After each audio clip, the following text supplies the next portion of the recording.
మీ ద్వారా రాష్ట్ర ప్రజలకి ఒక సందేశం ఇవ్వడానికి ఈ కార్యక్రమం పెట్టుకున్నాను. రాజధానిగా అమరావతిపై చట్టం చేసి 12 సంవత్సరాలు అయింది. ఈ ప్రస్థానం గురించి మనం అందరం కూడా ఒకసారి చర్చించుకోవాల్సిన అవసరం, బాధ్యత ఉంది. రాష్ట్ర విభజన నుంచి నేటి వరకు జరిగిన అన్ని అంశాలని ఒకసారి వివరించడమే కాకుండా చరిత్ర ఒకసారి కూలంకుషంగా నెమరేసుకుంటే భవిష్యత్తులో ఇలాంటి జరగకుండా ప్రజలే అప్రమత్తంగా ఉండే అవకాశం ఉంటుంది. రాజధానిగా అమరావతికి పార్లమెంటు ఉభయ సభలు ఆమోదించడం అనేది ఇది ఒక ప్రజా విజయం, ప్రజా రాజధానికి దక్కిన గౌరవం. ఈ చర్చల్లో 11 పార్టీలు పార్టిసిపేట్ చేశాయి. 2 హౌసెస్లో కలిపి 17 34 మంది సభ్యులు భాగస్వాములయ్యారు, పార్టిసిపేట్ చేశారు. 10 పార్టీలు మద్దతు ఇచ్చాయి, మిగిలిన పార్టీలు కూడా సపోర్ట్ చేశారు. మొత్తం 41 పార్టీలు లోక్సభలో ఉన్నాయి.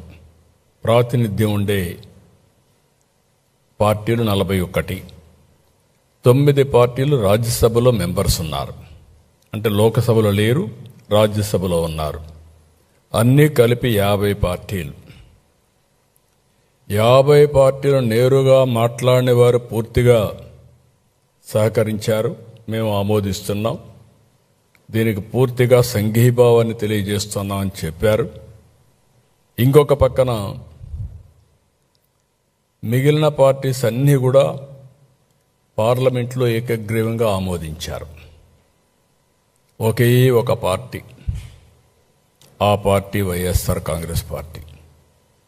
ఆ పార్టీ ఈ రాష్ట్రంలో ఓట్లేసుకుని ఇక్కడి నుంచి ఎంపీలుగా అయ్యి ఈ రాష్ట్రానికి ద్రోహం చేసే ధైర్యం చేశారు.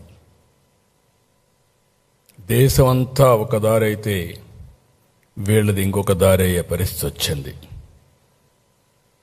2024 జూన్ 2 నుంచి ఆంధ్రప్రదేశ్ నూతన రాజధానిగా అమరావతి శాశ్వతంగా ఉంటుంది. రాష్ట్రపతి ఆమోదం త్వరలో వస్తే చట్టంగా మారుతుంది, అక్కడి నుంచి అమలులోకి వస్తుంది. మొట్టమొదటిసారిగా ప్రధానమంత్రి నరేంద్ర మోడీ గారిని మనస్ఫూర్తిగా అభినందిస్తున్నా, ధన్యవాదాలు తెలియజేస్తున్నా. అన్ని విధాలా సహకరించారు. సహకరించడమే కాదు, ముందుండి దీనికి చట్టబద్ధతను ఇవ్వాలి అని నిర్ణయించుకొని ఈరోజు చట్టబద్ధత ఇచ్చే పరిస్థితికి వచ్చారు. ఆ తర్వాత అమిత్ షా గారిని అభినందిస్తున్నాం. ఎందుకంటే డిపార్ట్మెంట్ ఆయనే దీన్ని ఇనిషియేట్ చేసి ఇమ్మీడియట్గా ప్రాసెస్ చేసి పంపించారు. పార్లమెంట్లో ఉండే అన్ని రాజకీయ పార్టీల ఎంపీల్ని, పార్టీల్ని అభినందిస్తున్నాం. లోకసభ స్పీకర్ని అభినందిస్తున్నాం. రాజ్యసభ చైర్మన్ అభినందిస్తున్నాం. కృతజ్ఞతలు తెలియజేస్తున్నాం. 5 కోట్ల ప్రజల తరపున వాళ్ళందరికీ కూడా ధన్యవాదాలు, కృతజ్ఞతలు. ఇంకొక పక్క ఒక్క పార్టీకి మాత్రం కృతజ్ఞత చెప్పడం లేదు, అదే వైఎస్ఆర్ కాంగ్రెస్ పార్టీ. ఎందుకంటే దేశంలో ఇన్ని పార్టీలు, ఐడియాలజికల్ డిఫరెన్సెస్ ఉండొచ్చు,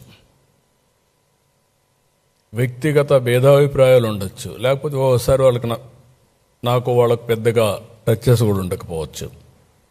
ఆంధ్రప్రదేశ్ రాష్ట్రంతో పని కూడా ఉండకపోవచ్చు, ఓట్లే కాదు పని కూడా ఉండకపోవచ్చు. ఆ ప్రాంతీయ పార్టీ ఆ రాష్ట్రంలో ఉండొచ్చు. కానీ ఏ పార్టీ కూడా ప్రాంతీయ పార్టీ అయినా వాళ్ళ రాష్ట్ర ప్రయోజనాలు కాపాడుకుంటూ ఉన్నప్పటికీ దేశ ప్రయోజనాలు కాపాడడం కోసం అమరావతి రాజధానిగా రావాలి, దేశ ప్రయోజనాలు కాపాడాలని ఆలోచించారు.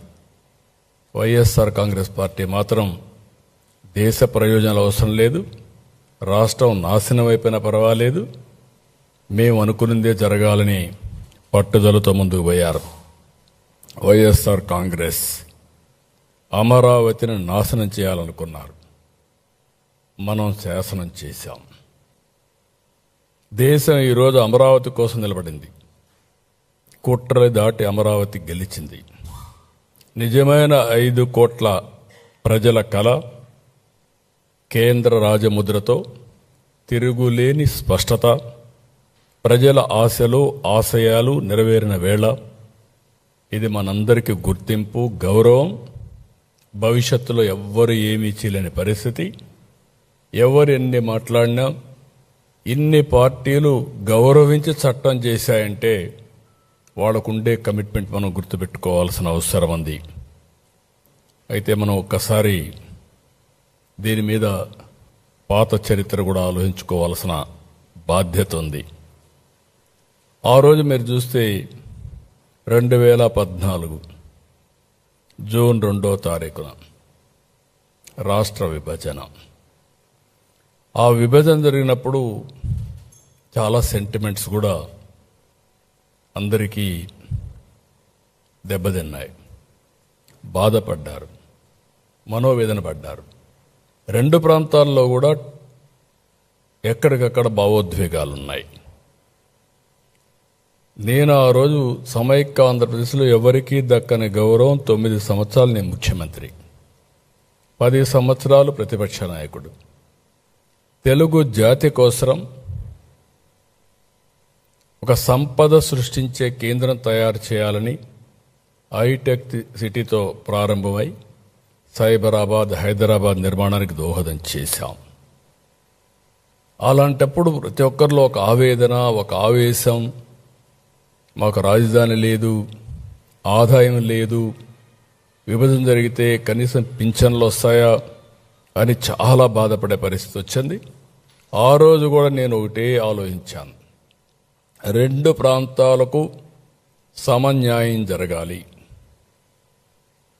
మీరు విభజిస్తే ఆంధ్రప్రదేశ్కి న్యాయం చేయండి, సమైక్యంగా పెడితే తెలంగాణను మెప్పించండి. ఇద్దరికి న్యాయం చేసి సమస్య పరిష్కారం చేయాలని ఆ రోజు చెప్పాం. సరే, పరిష్కారం కాకుండా విభజన జరిగింది. ఆర్థిక కష్టాలు, రాజధాని లేదు, ఎక్కడ కూర్చోవాలన్నా తెలియదు, రాజధాని నిర్మాణం చేసుకోవాలి. యాక్ట్లో పోలవరం పెట్టారు. పోలవరం ఒక సంకల్పం, అప్పటికక్కడ ఏమీ లేదు. ఆ రోజు మీరు చూస్తే 7 మండలాలు, ముంపుకు గురయ్యే మండలాలు తెలంగాణలో పెట్టారు. నాకుండే అనుభవంతో ఆ రోజు నేను ఒకటే ఆలోచించాను, ఈ 7 మండలాలు ఆ పక్కనుంటే జూన్ 2వ తారీఖున 2 రాష్ట్రాలుగా విభజన జరిగితే ఇంకా ఇది అసాధ్యం. మళ్ళీ తెలంగాణ అసెంబ్లీ యాక్సెప్ట్ చేసి లేకుంటే గవర్నమెంట్ యాక్సెప్ట్ చేస్తే తప్ప పోలవరం నిర్మాణం జరగదని చెప్పే ఉద్దేశంతో నేను ఎక్కడికక్కడ ముందే ఆలోచించి, ఎందుకంటే నాకుండే అనుభవం, ఆ సమయస్ఫూర్తితో యాక్ట్ చేసి ఆనాటి ప్రభుత్వం నరేంద్ర మోడీ గారికి, అదే మరిగా కొండే కేంద్ర నాయకత్వానికి చెప్పాను, 7 మండలాలు ఇస్తే నేను ప్రమాణ స్వీకారం చేస్తాను, మీరు ఇవ్వకపోతే నేను ప్రమాణ స్వీకారం చేయలేను. హైదరాబాద్ నేను ఎప్పుడు కూడా తెలంగాణకు వ్యతిరేకం కాదు, అది కూడా నా బ్రెయిన్ చైల్డ్. ఎందుకంటే నేను ఎప్పుడు కూడా తెలంగాణకు నష్టం జరగాలని కూడా ఆలోచించను. ఎందుకంటే 2 తెలుగుదేశం పార్టీ పెట్టిందే హైదరాబాద్లో, అనౌన్స్ చేసిందే ఎమ్మెల్యే క్వార్టర్స్లో, సంపద సృష్టించిందే. ఈరోజు ఇవన్నీ వచ్చాయంటే, నిన్న కూడా పార్లమెంట్లో మాట్లాడుతుంటే చాలామంది ఎంపీలు హైదరాబాద్ని గుర్తు చేసుకునే పరిస్థితికి వచ్చారు. అదే నాకు గౌరవం. ఆ గౌరవాన్ని పోగొట్టుకునే పరిస్థితి ఎప్పుడు నేను తేను. అలాంటి సమయంలో ఆ 7 మండలాలు కూడా లిటిగేషన్ పెట్టే పరిస్థితి ఉంటే 7 మండలాలు మొట్టమొదటిసారిగా చరిత్రలో మీరు గుర్తుపెట్టుకోవాలి. పార్లమెంటు సమావేశాల కంటే ముందు కొత్త గవర్నమెంట్ ఒక బిల్లు పెట్టి ఆర్డినెన్స్ ఇష్యూ చేసి ప్రెసిడెంట్ కన్సెంట్ ఇప్పించి తర్వాతనే పార్లమెంటు సమావేశాలు పెట్టారు. రెగ్యులర్ బిజినెస్ స్టార్ట్ చేశారు. అది కూడా జూన్ 2వ తారీఖు కంటే ముందు. అప్పుడే ఇది సాధ్యమైంది. అక్కడి నుంచి విజయవాడకు వచ్చాం. విజయవాడకు వచ్చినప్పుడు ఎక్కడ కూర్చోవాలో తెలియదు, ఆఫీసు లేదు. ఒక SC office, irrigation SC office, అదే క్యాంప్ ఆఫీస్. అక్కడే నా బస. ఆ తర్వాత మీరు చూస్తే నేను ఈ ఇల్లు తీసుకొని రెంట్కి వచ్చిన తర్వాత దాన్ని హైకోర్టుకి ఇచ్చాం. ఆ తర్వాత అది రాజ్భవన్ అయింది. అంటే సీఎం సెక్రటరియేట్ అదే, ఆ తర్వాత హైకోర్టు అదే, తర్వాత రాజ్భవన్ అదే. అంటే అన్ని పర్పస్లు ఒక మనకి ఏమీ లేదు అనడానికి ఇక్కడ ఒక ఉదాహరణ మాత్రం. అయితే ఆ రోజు శివరామకృష్ణయ్య గారు ఒక కమిటీ వేశారు. ఆ కమిటీ మొత్తం రాష్ట్రం అంతా తిరిగింది. విజయవాడ గుంటూరు మధ్యలో 46% ప్రజలు ఇది అనుకూలమైన ప్రదేశమని వీళ్ళంతా కూడా సమాచారం ఆయనకి ఇచ్చారు, ఓటేశారు. అది చూసిన తర్వాత విత్ కన్సెన్సస్ ఆ రోజు గ్రీన్ ఫీల్డ్ రాజధాని విజయవాడ గుంటూరు మధ్యలో ఉంటుందని డిక్లేర్ చేశాం. వైఎస్ఆర్ కాంగ్రెస్ పార్టీ చాలా విన్యాసాలు వేశారు, అందరినీ రెచ్చగొట్టారు. కడాన నేను ఆ రోజు కూడా అభివృద్ధి వికేంద్రీకరణ తెలుగుదేశం పార్టీ సిద్ధాంతం, అదే సమయంలో అధికార వికేంద్రీకరణ చేస్తూనే మనకంటూ ఒక రాజధాని ఉండాలి. తెలంగాణకు హైదరాబాద్ ఉంది, కర్ణాటకకు బెంగళూరు ఉంది, చెన్నైకి తమిళనాడుకి చెన్నై ఉంది. అలాంటి రాజధాని నగరం ఉంటే తప్ప భవిష్యత్తు లేదనే ఉద్దేశంతో మనం సంకల్పం చేశాం. ఆ సంకల్పమే 2 ప్రాంతాలకి, నార్త్ అండ్ సౌత్ సమాన దూరం, 12 పార్లమెంట్లు ఒక పక్క, 12 పార్లమెంట్లు ఇంకొక పక్క, డిస్టెన్స్ కూడా మోరార్లెస్ సేమ్. 13వ పార్లమెంట్ గుంటూరు. అలాంటి ప్లేస్ని ఎంపిక చేశాం. ఒక్కసారి ఆ రికార్డ్స్ మీరు పోతే ఏమేం చెప్పారు. చిన్న రాష్ట్రం అయిపోయింది, విభేదించడం నాకు ఇష్టం లేదు, అదే సమయంలో 30,000 ఎకరాలు కావాలి, అలాంటివి ఉంటే నాకు అబ్జెక్షన్ లేదు అని చెప్పి ఎక్కడైతే కనెక్టివిటీ, నీటి లభ్యత, భూమి, ఇక్కడ రాజకీయ చైతన్యం అన్నీ కూడా ఇక్కడ ఎప్పటి నుంచో జరిగిన ప్రాంతాన్ని మనం ఒక సంస్కృతి సాంప్రదాయాలకు నిలమైన ఈ ప్రాంతాన్ని మనం ఎంపిక చేశాం. మీరు ఏ యాంగిల్లో చూసినా భౌగోళికంగా, ఒక హిస్టారికల్గా, వనరుల పరంగా హైదరాబాదుకు నీళ్లు లేకపోతే ఎన్నో సంవత్సరాలుగా వారానికి ఒక్కసారి నీళ్లు ఇచ్చేవాళ్ళం. ఏవి 9 మున్సిపాలిటీలకి. సిటీలో కూడా ఆ ప్రాబ్లం ఉండేది. ఏం చేయాలన్నా పరిష్కారం చేయలేక చాలామంది ఇది చేస్తే గండిపేట ఎండిపోతే ఆ రోజు నేను ఎట్టి పరిస్థితిలో ఇవ్వాలని నాగార్జున సాగర్ నుంచి మొట్టమొదటిసారిగా ధైర్యం చేసి 1 సంవత్సరం నీళ్లు తీసుకుపోయి హైదరాబాద్కి ఇచ్చాం. ఇక్కడ ఆ సమస్య లేదు, అన్ని నీళ్లు కానీ అన్నీ ఉండే పరిస్థితి వచ్చింది. దీనికి ఒక హిస్టరీ ఉంది. శాతవాహనులు వెళ్ళిన ప్రాంతం, బౌద్ధం విరాజిల్లిన ప్రాంతం. లండన్లో ఇప్పుడు కూడా అమరావతి మ్యూజియంలో ఉంది. ఒక గ్యాలరీ అమరావతి ఉంది. చెన్నైలో కూడా ఉంది. అమరావతి పైన గ్యాలరీ ఉండే పరిస్థితి వచ్చింది. ఇవన్నీ కూడా చేసిన తర్వాత మీరు ఒకసారి చూస్తే 14 జూన్ 8న ప్రభుత్వం ఏర్పాటు చేయడం, అదే ఏడాది సెప్టెంబర్ 1న రాజధాని నిర్ణయం చేయడం, 2014 డిసెంబర్ మాస్టర్ ప్లాన్ సింగపూర్ సంస్థలతో MOU చేయడం. ఒకప్పుడు హైదరాబాద్ డెవలప్ చేయాలంటే నేను అమెరికాకి వెళ్ళాను, 14 రోజులు తిరిగాను. ఐటీ కంపెనీస్ని తీసుకురావడానికి అమెరికాకి వెళ్ళి వాళ్ళందరినీ అట్రాక్ట్ చేసి అక్కడి నుంచి ప్రారంభించాం. ఇక్కడ ఆంధ్రప్రదేశ్ ఎలక్షన్లో 2014 నేను మేజర్గా చెప్పింది, రాజధాని లేదు, అందరూ ఆవేదనతో ఉన్నారు, సింగపూర్కు మించిన రాజధాని కడతాం.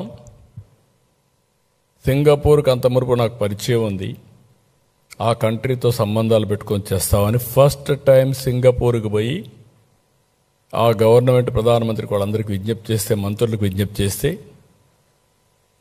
టెండర్లు పిలిస్తే ఆలస్యం అవుతుందంటే వాళ్ళు చాలా పాజిటివ్గా ముందుకు వచ్చి టెండర్లు పిలవకుండా మేము ఉచితంగా మాకుండే సమర్థత అంతా ఉపయోగించి, మా డిపార్ట్మెంట్లు ఉపయోగించి మాస్టర్ ప్లాన్ డీటెయిల్స్ ఇస్తామని చెప్పి మాట నిలబెట్టుకున్న ప్రభుత్వం ఒక్క పైసా తీసుకోకుండా ఇచ్చారు. అలాంటిది డిసెంబర్ 30న 2014 ఏపీ CRDA తీసుకొచ్చాం. ల్యాండ్ లేదు, ఇక్కడ విలువైన ల్యాండ్. ఒక విధంగా ఇక్కడ అభివృద్ధి కూడా ఆగిపోవడానికి హైదరాబాద్ కంటే ఎక్కువ ల్యాండ్ ఇక్కడ వాల్యూ. తర్వాత హైదరాబాద్ అభివృద్ధి అయినాక ల్యాండ్ పెరిగింది, ఇక్కడ అంత మునుపు కూడా ల్యాండ్ వాల్యూ ఎక్కువ. ఎందుకంటే ఒక ఫెర్టైల్ ల్యాండ్ ఇది, ఎప్పుడు కూడా నీరు కృష్ణా డెల్టా కింద వచ్చి ప్రతి ఒక్కరు ఉపయోగించుకునే పరిస్థితికి వచ్చారు. దానివల్ల ల్యాండ్ కూడా ఇచ్చే పరిస్థితులు లేరు. అలాంటిది ఒక పిలిపిస్తే దగ్గర 58 రోజుల్లో 29,000 మంది రైతులు, 34,000 ఎకరాలు, ప్రభుత్వ భూమి కూడా ఉంటే 54,000 ఎకరాలు ఎంతవరకు ఉపయోగపడుతుంది అవన్నీ ఉన్నాయి. మొత్తం 54,000 ఎకరాలని మనం ఇచ్చేసాం. ప్రపంచంలో ఒక న్యూ కాన్సెప్ట్ ఇది, ల్యాండ్ పూలింగ్. అభివృద్ధిలో రైతుల్ని భాగస్వాములు చేయడం, ప్రోగ్రెస్లో రైతుల్ని భాగస్వాములు చేయడం ఇంతవరకు ఎక్కడా జరగలేదు ప్రపంచంలో. ఇదే కేస్ స్టడీ, చాలామంది స్టడీ చేశారు. ఒక నమ్మకం, ఒక ట్రస్ట్, దీనివల్ల లాభం జరుగుతుందని ఒక నమ్మకం వచ్చింది వాళ్ళకు. మా జీవితాలు బాగుపడతాయనే నమ్మకం వచ్చింది. దానికి కారణం హైదరాబాద్ అభివృద్ధి అప్పటికే చూశారు. అది చూసిన తర్వాత ఒక నమ్మకం వస్తే వాళ్ళతో నెగోషియేట్ చేసి, పుండె నారాయణ గారి ఆ రోజు నెగోషియేట్ చేసి జరూబు భూములు ఉండే వాళ్ళకందరికీ 1000 గజాలు రెసిడెన్షియల్, 450 కమర్షియల్. ఇంకొక పక్కన ఏదైతే నాన్ జరీబు రైతులకి 1000 చదరపు గజాలు రెసిడెన్షియల్, 250 గజాలు కమర్షియల్. ఆ రోజు 50,000 రూపాయలతో యాన్యుటీ ప్రారంభించాం. ఈరోజు 95,000 రూపాయలు ఇస్తున్నాం జరీబుకు. ఇంకొక ల్యాండ్కి నాన్ జరీబుకి 30,000 చేశాం, ఇప్పుడు 57,000 అయింది. ఎవ్రీ ఇయర్ 5,000 పెంచుకుంటూ వెళ్ళాం. అప్పుడు 10,000కి ఇస్తా అన్నాం, ఇప్పుడు డిలే కూడా అయింది కాబట్టి 15 సంవత్సరాలు ఇచ్చే పరిస్థితికి వచ్చాం. భూమి లేని పేదలందరికీ, రైతు కూలీలకు 5,000 రూపాయలు నెలకు ఇప్పుడిచ్చే పెన్షన్లు కాకుండా అదనంగా పింఛన్లు ఇస్తున్నాం. గవర్నమెంట్ ఇచ్చే పింఛన్లన్నీ ఎలిజిబిలిటీ ప్రకారం ఇస్తున్నాం, వీళ్ళకి అదనంగా ఇచ్చే పరిస్థితికి వచ్చాం.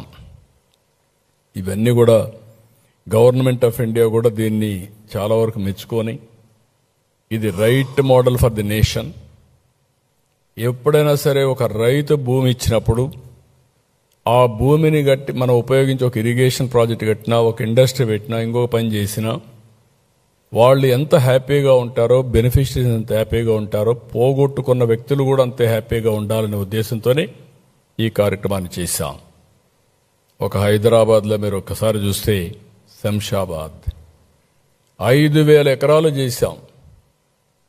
5,000 ఎకరాలు ఇచ్చిన రైతులు కోటీశ్వరులయ్యారు. ఆ రోజు నేను ఒక మాట చెప్పాను, ఇక్కడ ల్యాండ్ ఇవ్వండి, పక్కన మీరు కొనుక్కోండి, ఇక్కడ ఎయిర్పోర్ట్ వస్తుంది, ఆ ల్యాండ్తో మీకు వాల్యూ, భూమి వాల్యూ పెరుగుతుందన్నాం. చాలామంది విన్నారు. ఈరోజు బాగా పైకి వచ్చే పరిస్థితికి వచ్చారు. ఇక్కడ కూడా మీరు చూసినప్పుడు మొత్తం దీనికి 3 లెవెల్స్లో ఆ రోజు తయారు చేశాం. సిటీ రీజియన్ 56 మండలాలు, 8,603 స్క్వేర్ కిలోమీటర్లు. అదే మరిగా సిటీ క్యాపిటల్ సిటీ, దీనికి 117 చదరపు స్క్వేర్ కిలోమీటర్స్. ఇవన్నీ ఇంకొక పక్కన సీడ్ క్యాపిటల్, దీనికి సింగపూర్కి ఇవ్వాలి అనుకున్నది కూడా నేను చెప్తాను. అది వీళ్ళు వచ్చిన తర్వాత క్యాన్సిల్ చేసే పరిస్థితికి వచ్చారు. 11 నెలల్లో సచివాలయం కట్టాం, అసెంబ్లీ కట్టాం. ఒక 2-3 నెలలు అయిన తర్వాత హైకోర్టు కూడా ఆ రోజు టెంపరవరీ ట్రాన్సిట్. ఆ రోజు నేను ట్రాన్సిట్ అంటే దాన్ని కూడా కావాలని వక్రీకరించి టెంపరవరీని మాట్లాడి ఏదో షెడ్లు వేశారు, లేకుంటే పూరిళ్ళు వేశారు అనే విధంగా మాట్లాడారు. కాదు, మనకు కోరిక ఉంది. బెంగళూరులో మీరు చూశారు సచివాలయం ఏ స్టేటస్లో ఉందో. విశ్వేశ్వరయ్య కట్టాడు ఆ రోజుట్లోనే. హైదరాబాద్లో నిజాం కట్టాడు. ఆ ప్యాలెస్లన్నీ మళ్ళీ మనం యాడ్ చేసుకున్నాం. అదే మరి తమిళనాడులో కొత్త సెక్రటరియట్ కట్టారు. ఇవన్నీ చూసిన తర్వాత మనం ఇది చేసి దాన్ని కూడా ఇది చేసే పరిస్థితికి వచ్చారు. 2016 జూన్ నుంచి అమరావతి నుంచే ప్రభుత్వ కార్యక్రమాలన్నీ చేశాం. వీళ్ళు కూడా 5 ఏళ్ళు ఇక్కడి నుంచే పరిపాలించారు, ఎక్కడికి పోలేక, విధి లేని పరిస్థితిలో, ఇంకా ఒక మాటలో చెప్పాలంటే గతి లేని పరిస్థితులు, చాలా దుర్మార్గం చేసే పరిస్థితికి వచ్చారు. అయితే నేను ఎప్పుడు కూడా క్రైసిస్ ఒక అవకాశం, ఒక సంక్షోభం ఉందని నేను ఎప్పుడు కుంగిపోవడం, లేకపోతే నిరుత్సాహపడిపోవడం, ఏమీ చేయలేమని ఆలోచన ఉంటే ఎప్పుడు పైకిరాం. అందుకే నేను ఆ రోజు మీకు చెప్పాను, ఈరోజు Singapore city most liveable city. Hyderabad సిటీని కొంతవరకు నేను చేసిన తర్వాత ఈరోజు most liveable city in India Hyderabad. Highest per capital income Telangana రాష్ట్రం. ఎట్లొచ్చింది అని మీరందరూ ఆలోచిస్తే, ఆ రోజు వేసిన ఫౌండేషన్ వల్ల నాలెడ్జ్ ఎకానమీకి ఈరోజు అక్కడ ఉపాధి అవకాశాలు వచ్చే, వేరే ప్రాంతాల నుంచి వచ్చి సెటిల్ అయ్యే పరిస్థితికి వచ్చారు. ఇంకొక పక్కన మీరు చూస్తే దేశంలో ఉండే జీసీసీలు, గ్లోబల్ కాంపిటేటివ్ సెంటర్స్, ఇండియాలో ఉండేట్లో 22% హైదరాబాద్లో ఉన్నాయి, నెంబర్ 1. 11% గ్లోబల్ జీసీసీస్ అన్నీ కూడా హైదరాబాద్ లొకేట్ అయినాయి ప్రపంచంలో ఇది చేసుకుంటే. అలాంటివన్నీ కూడా ఉంటాయి కాబట్టి భవిష్యత్ అంతా కూడా సిటీస్ పైన ఆధారపడుతుంది. మనం వద్దనుకున్నా కూడా అలాంటి సిటీస్ నిర్మాణం చేయాలనే ఉద్దేశంతో సింగపూర్తో సుర్బానా, జురాంగ్ ఉచితంగా మాస్టర్ ప్లాన్స్ తీసుకొచ్చారు. ప్రధానమంత్రి గారు 2015 అక్టోబర్ 22న శంకుస్థాపన చేశారు. ఈరోజు మనం ఇక్కడ కూర్చున్నామంటే, మనం గెలిచామంటే ఒక పవర్ ఉంది. నేను ఆ రోజు ఎందుకు వచ్చిందో నాకు ఆలోచన తెలియదు, కానీ రాష్ట్రంలో అందరినీ భాగస్వాములు చేయాలి అనే ఉద్దేశంతో ప్రతి ఒక్క ఊర్లో ఉండే పవిత్రమైన మట్టిని, ఆ ఊర్లో ఉండే పవిత్రమైన జలాల్ని, ఆ ఊర్లో ఉండే దేవాలయాల దగ్గర పూజ చేసి ఊరేగించి, అది సాంప్రదాయం, అది సెంటిమెంట్ కూడా, నమ్మకం. అదే మరిగా దేశంలో ఉండే దేవాలయాలన్నీ, మసీదులన్నీ, మేజర్ మసీదులు, చర్చిలు, స్వర్ణ దేవాలయం, వైష్ణవి దేవాలయం, ఇవన్నీ కూడా తీసి అవన్నీ తీసుకొస్తే ప్రధానమంత్రి గారు ఆ రోజు పార్లమెంట్ సాక్షిగా పార్లమెంట్ యొక్క పవిత్రమైన మట్టిని, యమునా జలాలను తీసుకొచ్చి ఆయన కూడా అప్పచెప్పారు. ఆ రోజు చెప్పారు ఒక మాట, ఆ రోజు ఆయన చెప్పిన మాట మీరు చూస్తే, నేను ఈరోజు పార్లమెంట్ సాక్షిగా మట్టిని తెచ్చాను, యమున పవిత్రమైన జలాలు తీసుకొచ్చాను అంటే పార్లమెంట్ పూర్తిగా అమరావతికి అండగా ఉంటుంది, దేశం కూడా మీకు అండగా ఉంటుంది, నేను కూడా అండగా ఉంటానని చాలా స్పష్టంగా ఆ మాట చెప్తే, నిన్న జరిగిన ఓటింగ్లో దేశం మొత్తం సంఘీభావాన్ని తెలియజేశారంటే అది ఆ రోజు పవిత్రత అని చెప్పి కూడా నేను మీకు తెలియజేసుకుంటున్నా. ఇది సెంటిమెంట్ అంటారా, నమ్మకం అంటారా, ట్రస్ట్ అంటారా, ఏదైనా కానీ ఇది వాస్తవం. అందుకే ఈరోజు మనం కాపాడుకోగలిగాం. అయితే ఒక పక్క ప్రణాళికలు చేసుకొని ముందుకు పోయాం, ఇంకొక పక్క కుట్రలు చేస్తూ ముందుకెళ్ళారు. అడుగడుగునా కుట్ర, అడుగడుగునా కుతంత్రం, అడుగడుగున నేరాలు ఘోరాలు. ఆ రోజు కూడా ఇదే పని. రైతుల్ని రెచ్చగొట్టారు. రైతుల్ని రెచ్చగొడితే 99% రైతుల ముందుకొచ్చి ల్యాండ్స్ ఇచ్చారు. నో డిస్ప్యూట్, యునానిమస్గా ఇచ్చారు. ఎన్ని చెప్పినా కూడా వినలేదు. అక్కడి నుంచి అరటి తోట తగలబెట్టారు. ఎంత దుర్మార్గం అంటే భయానకమైన వాతావరణాన్ని క్రియేట్ చేయడం. నా జీవితంలో ఎప్పుడు కూడా ఇలాంటి తప్పుడు పనులు ఎక్కడ నేను చూడలేదు. ఇంకొక పక్కన వరల్డ్ బ్యాంక్ లెటర్స్ రాశారు. అంటే చాలా ఈజీ అయిపోయింది వీళ్ళు చేసే తప్పుడు పనులన్నీ కూడా కప్పిపుచ్చుకోవడానికి. ఎదుటి వాళ్ళపైన గుడ్డ గాల్చి ముఖాన్ని వేసేయడం, తుడుచుకోమనడం, అవినీతి ఆరోపణలు చేసేయడం. అవినీతి ఆరోపణలు చేసి నిరూపించాల్సిన అవసరం లేదు. ఇలాంటి తప్పుడు పనులు చేసి వాళ్ళకు కూడా లెటర్స్ పెట్టి కడాన వీళ్ళు వచ్చిన తర్వాత డబ్బులు ఇస్తా అన్నా ఇవ్వనీయకుండా చేసి ఇక్కడికి వస్తా అన్నా రానియకుండా చేసే పరిస్థితికి వచ్చారు. అరాచకం ఎంత పరాకాష్ఠమైంది. ఒక ఉదాహరణ, పర్యావరణ దెబ్బతింటుందన్నారు, నిర్మాణాలకు అనుకూలం కాదని తప్పుడు రిపోర్టులు తెప్పించారు, శ్మశానం అన్నారు, ఎడారి అన్నారు, కులం రంగు పులిమారు, భూకంపాలు వస్తాయని చెప్పి మాట్లాడారు. అంటే ఎన్ని విధాల సెబటైజ్ చేయాలనో అన్ని విధాల సెబటైజ్ ఆ రోజు చేశారు, ఇప్పటికి కూడా చేస్తూనే ఉన్నారు. అవి కూడా వస్తాను. నేనైతే ఒకటి ఆలోచించా, భగవంతుడు ఎందుకో నాకు 2 అవకాశాలు ఇచ్చాడు. ఒక విధంగా అవకాశాన్ని కూడా అందిపుచ్చుకున్నాం. ఫస్ట్ అవకాశం తెలుగు జాతికి ఒక నాలెడ్జ్ ఎకానమీలో ప్రముఖ పాత్ర ఉండాలని ఆలోచించాను. అదే హైటెక్ సిటీ, అదే సైబరాబాద్, అదే ఈరోజు హైదరాబాద్ నగరం. ఇక్కడ కూడా హైదరాబాద్ బ్రౌన్ ఫీల్డ్ సిటీ, 2 సిటీలు ఉన్నాయి.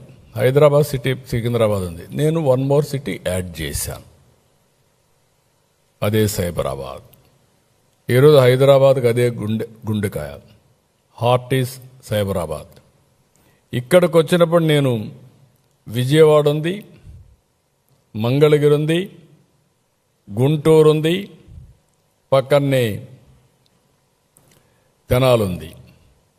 ఇవన్నీ కూడా మనం వేసినటువంటి ప్లానింగ్ మీరు చూస్తే నూజివీడు, ఇంకొక పక్క పామర్రు, ఈ పక్క చిలుకూరుపేట, పక్కన జగ్గయ్యపేట, సత్తెనపల్లి, ఈ ఏరియా అంతా వస్తాయి.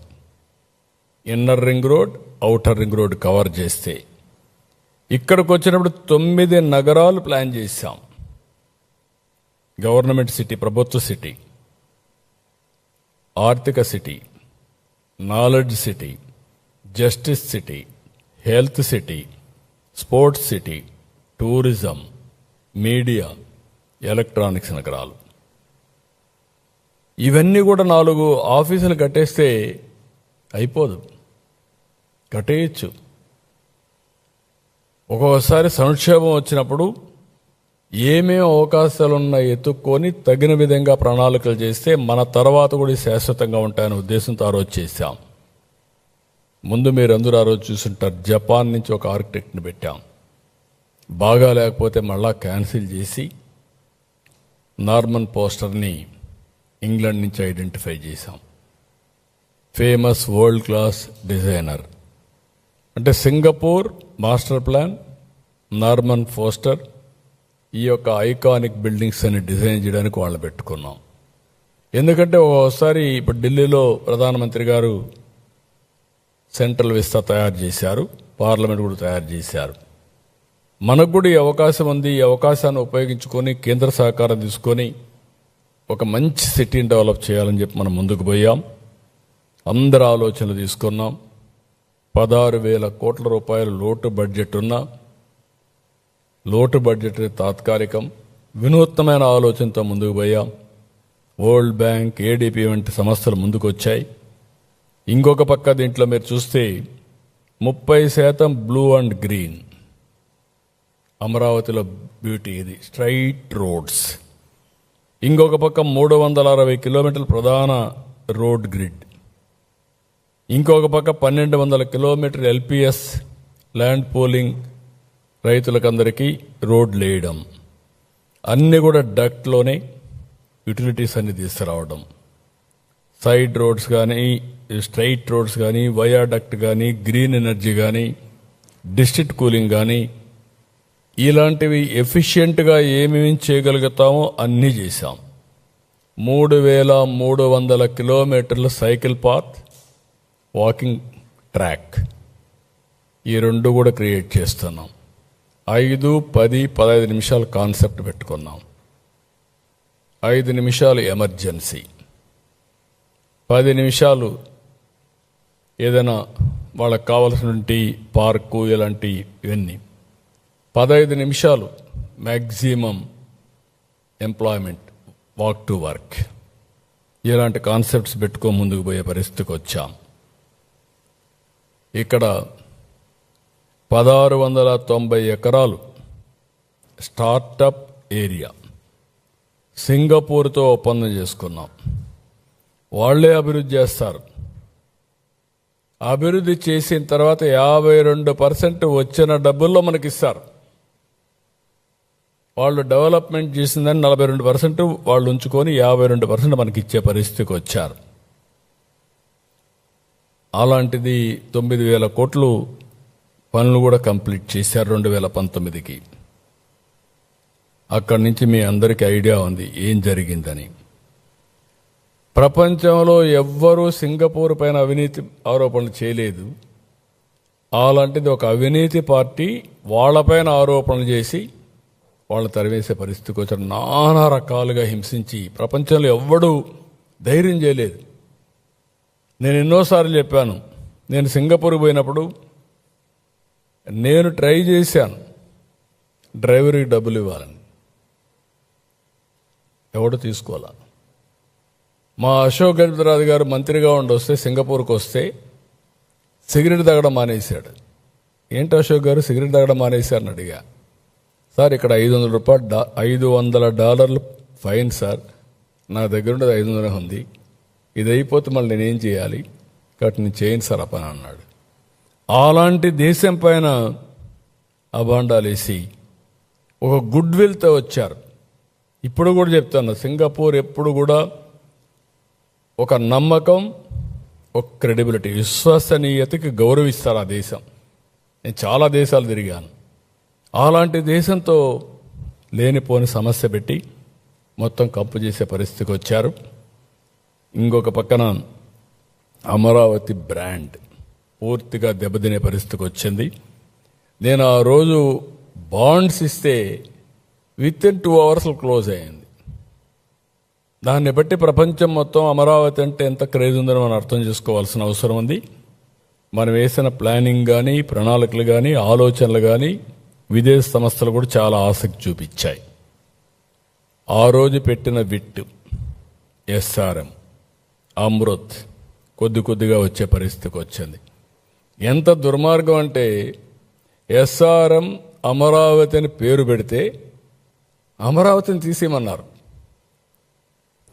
నాకు ఇప్పుడు కూడా అర్థం కావడం లేదు. ఇలా మెంటాలిటీ ఏంటో, అమరావతిని పేరునే ఉచ్చరించకూడదని ముందుకు పోయే పరిస్థితికి వచ్చారు. ఇప్పుడు XLRI వీళ్ళు ఉండగా వెళ్ళిపోతే మళ్ళా తీసుకొచ్చాం. బిట్స్ బిలాని వాళ్ళు కూడా వచ్చే పరిస్థితికి వచ్చారు. 113 సంస్థలు 1307 ఎకరాలు ఇచ్చాం. 33,000 కోట్ల రూపాయలు పెట్టుబడులు పెట్టడానికి సిద్ధంగా ఉన్నారు. తొందరగా ఈ పనులన్నీ స్టార్ట్ అవుతాయి. రాత్రింపగుళ్ళు పనులు అవుతున్నాయి. ఇంకొక పక్కన మీరు ఒకసారి చూస్తే దానికంటే ముందు ఏం జరిగింది కూడా మనం ఆలోచించుకో. 2019 ఆ రోజే 25,000 మందితో ముమ్మరంగా పనులు జరిగే సమయంలో 2019 ఇక్కడే ప్రజావేదిక కలెక్టర్స్ కాన్ఫరెన్స్ ఇక్కడే పెట్టారు. నెక్స్ట్ డే దీన్ని కూల్చమని చెప్పారు. మీరందరూ సాక్షులు దానికి. అదే సమయంలో అమరావతి పనులు నిలిపేశారు. ఏపీసీఆర్డీఎస్ చట్టం రద్దు చేశారు. సింగపూర్ని మెర్సిలెస్గా తిరిగి పంపించారు. 2019 డిసెంబర్ 17న 3 రాజధానుల ప్రకటన చేశారు. ప్రాంతాల మధ్య చిచ్చు పెట్టాలని ప్రయత్నం చేశారు. శాసనమండలిలో 3 రాజధానుల బిల్లుని సెలెక్ట్ కమిటీకి పంపిస్తే తప్పుడు విధంగా గవర్నర్ పంపించి పాస్ అయిపోయిందని గవర్నర్ దగ్గర ఆమోదింపజేశారు. దానిపైన కోర్టుకి పోతే కోర్టు చాలా స్పష్టంగా తీర్పిచ్చారు. అదే హైకోర్టు తీర్పు సుప్రీంకోర్టు పోతే కూడా కాదు, మీరు అమలు చేయాల్సిందే, మీరు హామీ ఇచ్చారు, ఈ టైం బౌండ్ ప్రోగ్రాం ప్రకారం మీరు అమలు చేసి తీరమని వీళ్లకు వాతలు పెట్టే పరిస్థితి వస్తే అక్కడి నుంచి తోక జాడించారు. అయితే అప్పటికి ఇప్పటికీ అదే ఆరోపణలు, అదే విషయం. ఇంకొక పక్కన ఒక కక్ష కట్టారు. రైతుల పోరాటాలు చేశారు. 1 రోజు 2 రోజులు కాదు. నా లెక్క ప్రకారం ప్రపంచంలో ల్యాండ్ పూలింగ్లో భూమి ఇచ్చి 1631 రోజులు పోరాటం చేసిన ఏకైక ఉద్యమం అమరావతి ఉద్యమం. మామూలుగా వాళ్ళని చేయలేదు. వాళ్ళ కౌంటర్గా పెయిడ్ ఆర్టిస్టులను పెట్టి కౌంటర్ క్యాంపులు పెట్టారు. ఎక్కడెక్కడో తీసుకొచ్చి పెట్టించారు. ఏది నిలవలేకపోయింది. హింస, కేసులు, వేధింపులు, ఎస్సీలపైనే ఎస్సీ అట్రాసిటీ యాక్ట్ పెట్టి జైలుకు పంపించడం, నా మీద రాళ్లతో కర్రలతో దాడి చేసి, చెప్పులతో దాడి చేసి, కడాన ఆనాటి డీజీపీ సమర్థించుకున్నాడు ప్రజాస్వామ్యంలో ఇవన్నీ సాధ్యమని. పవన్ కళ్యాణ్ పోతే ముళ్ళ కంపేసి ఆయన నిలవరించే పరిస్థితికి వచ్చారు.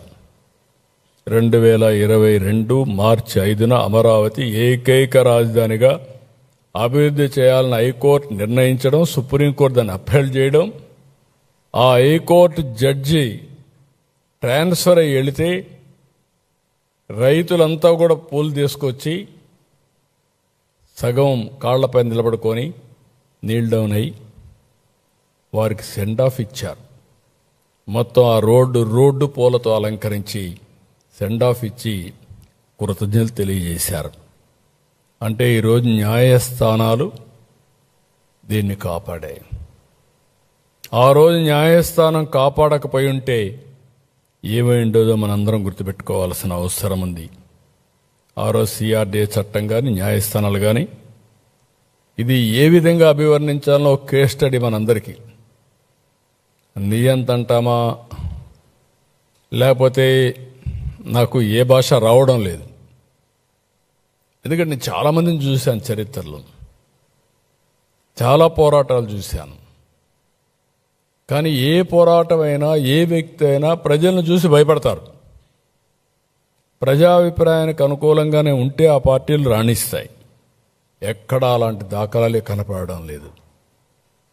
ఈరోజు మళ్ళీ 2021 అయితే 3 రాజధానుల చట్టం ఉపసంహరించుకున్నారు. సిఆర్డీఏ చట్టాన్ని పునరుద్ధరించారు. మళ్ళీ మాట్లాడుతూనే వచ్చారు. విశాఖకు వస్తామంటే విశాఖలో మాకు ఈసారి హైయెస్ట్ మెజారిటీ ఎక్కడన్నా వచ్చాయంటే విశాఖపట్నంలో వచ్చాయి. ఎప్పుడూ వస్తాయి, ఈసారి దానికంటే ఎక్కువ మెజారిటీ వచ్చాయి. వీళ్ళు అక్కడ రాజధాని పెడతామన్నా. భాషా ప్రయుక్త రాష్ట్రాలు ఏర్పాటు కావడానికి నాంది పలికిన రాష్ట్రం ఆంధ్రప్రదేశ్ రాష్ట్రం. అలాంటి రాష్ట్రానికే రాజధాని లేని పరిస్థితి. ఒకసారి తలుచుకుంటే చాలా బాధేస్తుంది, ఆవేశం వస్తుంది, మనుషులను కూడా కుంగిపోయే పరిస్థితికి వస్తుంది. 2024 ప్రజలు కూడా ఉక్కు సంకల్పంతో ముందుకు వచ్చారు, అఖండ విజయాన్ని ఇచ్చారు. ప్రజాప్రభుత్వం వచ్చింది, కేంద్రం రాష్ట్రం డబుల్ ఇంజిన్ సర్కార్ వచ్చింది. 3 రాజధానులని డ్రామాలాడిన వ్యక్తులు 3 చోట్ల ఇర్రెస్పెక్టివ్ ఎక్కడ చెప్పినా కూడా ప్రజలు నమ్మకుండా వాళ్ళకి బుద్ధి చెప్పే పరిస్థితి వచ్చారు. మళ్ళీ అమరావతికి పటిష్టమైన పునాదులు వేసే కార్యాచరణ మొదలైంది. 2025 మే 2న ప్రధాని చేతుల మీదుగా అమరావతి పనులు రీస్టార్ట్ చేశాం. ఆయన ఎంతో అభిమానంగా మనకు ఎలాంటి ఇబ్బంది లేకుండా క్లియర్ చేయాలని ఆర్థిక సహాయం చేయడం, వరల్డ్ బ్యాంక్ని లేకుంటే మిగిలిన ఏజెన్సీస్ కూడా ఫైనాన్స్ మినిస్టర్ గారు చెప్పడం, ఎక్కడ కూడా ఇబ్బంది లేకుండా సుజావుగా పోవడానికి ఏమేం చేయాలని చేయమని చెప్పి చాలా స్పష్టంగా చెప్పారు. విభజన చట్టంలోని సెక్షన్ 5(2) రాజధానిపై స్పష్టత ఇవ్వాలని చెప్పి ఆలోచించాం. ఎందుకంటే ఇప్పుడు చట్ట ప్రకారం 10 సంవత్సరాలు హైదరాబాద్ రాజధాని 2 రాష్ట్రాలకు, లేకపోతే ఎక్కడా ఇలాంటి ఇబ్బందులు లేవు. ఎవరు ఇలాంటి వ్యక్తులు కూడా రాలా. మా ఊరు తీసిపోతామని ఎవరు ఆలోచించలేదు. లేకుంటే ఇలాంటి నాకు తెలిసినంత వరకు ఇండిపెండెంట్ ఇండియాలో 3 రాజధానుల డ్రామా ఆడింది ఎప్పుడు లేదనుకుంటాను నాకు తెలిసి. నేను 48 నుంచి రాజకీయాల్లో ఉన్నా. చిన్నప్పుడు నాకు తెలియదు, కానీ 1978 నుంచి నేను రాజకీయాల్లో ఉన్న, చరిత్రలో కూడా ఎక్కడ లేవు అలాంటి డ్రామాలు ఆడే పరిస్థితికి వచ్చారు. మార్చి 28న అసెంబ్లీలో తీర్మానం పెడితే బాగుంటుందంటే తీర్మానం కూడా పెట్టి పంపించాం. నిన్న రాజ్యసభలో కూడా బిల్లు పాస్ అయింది. ఇంక ఈరోజు రేపు గెజెట్ నోటిఫికేషన్ వస్తుంది. అమరావతి ఆంధ్రప్రదేశ్ గుండె చప్పుడు. ఒక మాటలో చెప్పాలంటే అమరావతి ఆంధ్రప్రదేశ్ గుండె, దేశానికి గౌరవం, ప్రైడ్. 2005 మన్మోహన్ సింగ్ అమెరికాకి వెళ్ళాడు. అమెరికాకి వెళ్ళి సగర్వంగా చెప్పాడు ఒక మాట, మీ దేశంలోనే పెద్ద పెద్ద నగరాలు, పెద్ద పెద్ద సిటీలు అనుకుంటున్నారు, మాకు కూడా అలాంటి సిటీస్ ఉన్నాయి, అదే హైదరాబాద్ అని 2000 హైదరాబాద్లో సగర్వంగా అమెరికాలో చెప్పాడు. న్యూయార్క్ సిటీలో, వాషింగ్టన్లో చెప్పే పరిస్థితికి వచ్చాడు.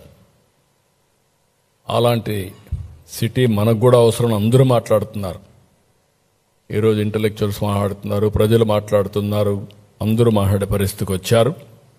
అందుకే దీన్ని మనం గుర్తుపెట్టుకోవాల్సింది విద్య. చాలామంది ఈ సిటీ వల్ల లాభాలు ఏంటంటున్నారు. ఇదే మరిగన్నారు నన్ను హైదరాబాద్లో. ఏం చేశావు నువ్వు?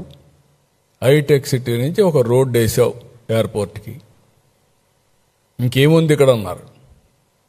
ఈరోజు ఆ రోడ్డే ప్రారంభం. ఈరోజు హైదరాబాద్ ఆ స్థాయికి వచ్చిందంటే నేను భయపడకుండా ముందుకెళ్ళాను కాబట్టి, ధైర్యంగా ముందుకెళ్ళాను కాబట్టి ఈరోజు హైదరాబాద్ అనేది కానీ తెలంగాణకి ఒక ఆయుపట్టుగా తయారయ్యే పరిస్థితి వచ్చింది. ఇక్కడ కూడా ఇంత జరిగిన తర్వాత నేను భయపడితే దీనికి మీనింగ్ ఉండదు. విద్య, ఉద్యోగం, విజ్ఞానం, ఇది ఒక నర్వ్ సెంటర్. మనందరం గుర్తుపెట్టుకోవాల్సిన అవసరం ఉంది.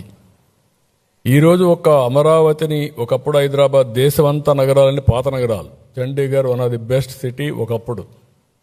ఇప్పుడు అది ఓన్లీ హెరిటేజ్ సిటీ, పెద్ద ఎకనామిక్ యాక్టివిటీ ఉండదు. ఇటీవల హైదరాబాద్ ఇది బెస్ట్ సిటీ, అది ప్రజెంట్. ఫ్యూచర్కి ఒక సిటీ అవసరం మనందరికీ. ఇండియాలో model city, that is Amaravati. అయితే అమరావతిని అభివృద్ధి చేస్తున్నామని మిగిలిన ప్రాంతాలు నెగ్లెక్ట్ చేయడం లేదు. విశాఖపట్నం, అమరావతి రీజియన్, తిరుపతి రీజియన్, 3 రీజియన్లు కాబట్టి అన్ని టౌన్స్నే కాకుండా ఆ ప్రాంతాన్ని అభివృద్ధి చేసే బాధ్యత తీసుకుంటున్నాం. ఒక్కొక్క ప్రాంతానికి ఒక్కొక్క టైప్ ఆఫ్ ఇండస్ట్రీస్ కానీ డెవలప్మెంట్ తీసుకొస్తున్నాం. ఇప్పటికే మీరు చూసుంటారు, Google, Arcelor Mittal, steel city, green ammonia Ramayapatnam, quantum valley Amaravati, drone city, space city, అదే మరి electronic city, horticulture hub Rayalaseema, aquaculture, irrigation మీద ఫోకస్ పెట్టాం. పోలవరం పూర్తి చేస్తాం. నిన్నే మీరు చూస్తే మొన్న నేను ఒంటిమిట్ట సీతారాముల కళ్యాణానికి వెళ్ళాను. అదే రోజు లోక్సభలో బిల్లు పాస్ అయింది. నిన్న నేను 2వ తారీఖు రాజ్యసభలో బిల్లు పాస్ అయింది. నిన్నే మీరు చూస్తే డయాఫామ్ వాల్ పూర్తయింది. ఈ రెండు సింక్రనైజ్ అయినా అంటే చరిత్రలో ఏ విధంగా వస్తాయి ఒక్కొక్కటే ముందుకు పోయే పరిస్థితి వస్తుంది. ఇది 2027 బిఫోర్ గోదావరి పుష్కరాలు పోలవరం పూర్తి చేసి జాతికి అంకితం చేస్తాం.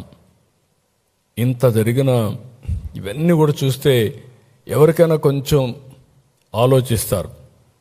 కానీ వైసీపీకి మాత్రం భగవంతుడు ఆ బుద్ధి ఇవ్వలేదు, జ్ఞానం ఇవ్వలేదు. ఏ విధంగా అభివర్ణించాలని కూడా అర్థం కావడం లేదు. ఇంకా విషయాన్ని దిమ్ముతున్నారు, అహంకారాన్ని ప్రదర్శిస్తున్నారు. పార్లమెంట్లో 2 సభల్లో చట్టబద్ధత దక్కితే తట్టుకోలేకపోతున్నారు. అందరూ దేశమంతా ఒకటై ఓటేసి అమరావతి నిలబెడితే ఇతను మాత్రం దాన్ని సహించలేక ఓరవలేకపోతున్నారు. ఇప్పుడు కొత్తగా అసెంబ్లీకి పార్లమెంటుకి హక్కే లేదంటున్నారు. ఎక్కడ కూర్చుంటే అక్కడే రాజధాని అంటారు. ఈ తిక్కకు పరిష్కారం ఏంటో నాకైతే అర్థం కాల. ఈ తిక్కనాలనా ఏమనాలి? ఏంటిది? దీని పరిష్కారం ఏంటి? సాక్షాత్తు పార్లమెంటు ఒక చట్టాన్ని చేస్తే చట్టాన్ని అమలు చేయవలసిన రాజకీయ పార్టీలు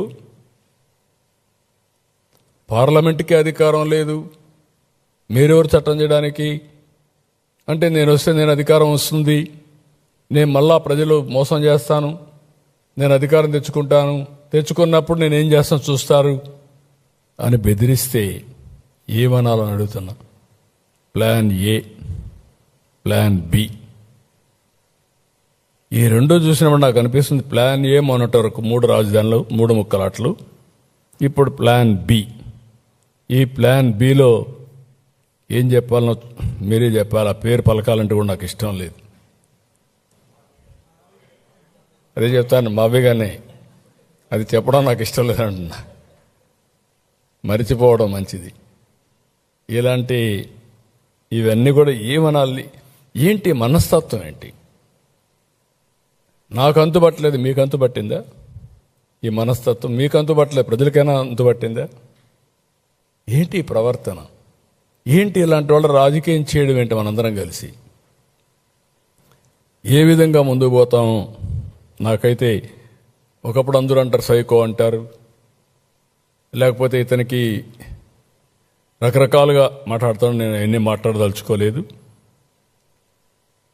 ఈరోజు దేశమంతా పార్లమెంట్లో మనకు సపోర్ట్ చేసి ఈ రాజధాని రావాలి, అమరావతి అభివృద్ధి కావాలి, ఆంధ్ర రాష్ట్రం బాగుపడాలి, దేశ అభివృద్ధికి కూడా దోహదం చేయాలి అని వాళ్ళందరూ మాట్లాడి యునానమస్గా అమరావతికి సంఘీభావాన్ని తెలియజేశారు, అమరావతి నిలబెట్టారు.